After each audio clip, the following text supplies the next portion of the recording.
Hi hello friends, welcome to life cos like. இன்றைக்கி என்ன craft பார்க்க போகிறேன்னா, ஒரு பாட்டில் கிராஃப்ட் தான் பார்க்க போகிறோம். என்கிட்ட தேவையில்லாத ஒரு நெக் பீஸ் இருந்தது. அந்த நெக் பீஸை வச்சு எந்த விதமான ஒரு கிராஃப்ட் பண்ணலாம் அப்படின்னு ஒரு ஐடியா பண்ணும்போது, பாட்டிலில் சுற்றி ஒரு டிசைன் மாதிரி கொடுக்கலாமே அப்படின்னு ஒரு ஐடியா வந்தது.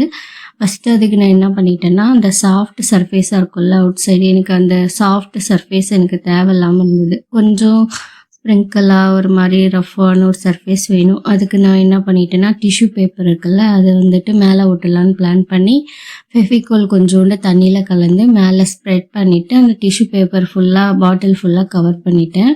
அது ஃபுல்லாக கவர் பண்ணி ட்ரை ஆனதுக்கப்புறம் லைட்டாக பிளாக் கலர், என்னுடைய டிசைன் ஒயிட் கலராக இருக்கிறதுனால நான் ஆப்போசிட்டாக பிளாக் கலர் சூஸ் பண்ணிட்டேன்.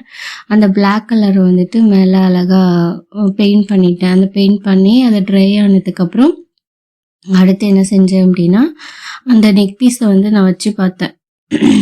எப்படி எந்த விதத்தில் நல்லா இருக்கா அப்படின்னு சொல்லிட்டு வச்சு பார்த்தேன். அது நான் ஐடியா பண்ண மாதிரி ஓரளவு ஒரு டிசைனுக்கு நல்லா வந்தது. அது இந்த நெக் பீஸு சைடில் இருக்கிறத லைட்டாக க்ளூ போட்டு ஒட்டிட்டேன். அது எக்ஸ்ட்ரா பீஸாக நல்லா மாதிரி தெரிஞ்சுது. இந்த நெக் பீஸில் அழகாக பேர்ல் வச்சு ஒயிட் அண்ட் பிளாக்காக இருக்கிறதுக்கு சூப்பராக இருந்தது. அதனால் அது ஃபெவிகால் வச்சு தான் நான் இன்றைக்கி ஒட்டியிருக்கேன். ஆனால் க்ளூகம்மாக இருந்தால் டக்குன்னு பிடிச்சிரும். ஃபெவிகால் கொஞ்சம் டைம் எடுக்குது. அது அந்த இடத்துல நல்லா ப்ரெஸ் பண்ணி ஹோல்ட் பண்ணி பிடிச்சிக்கிற மாதிரி இருக்குது. அந்த மாதிரி ஹோல்ட் பண்ணி பிடிச்சதுக்கப்புறம் நல்லா ஒட்டிருச்சு. ஆனால் ஃபைனல் ப்ராடக்டாக சூப்பராக வந்தது.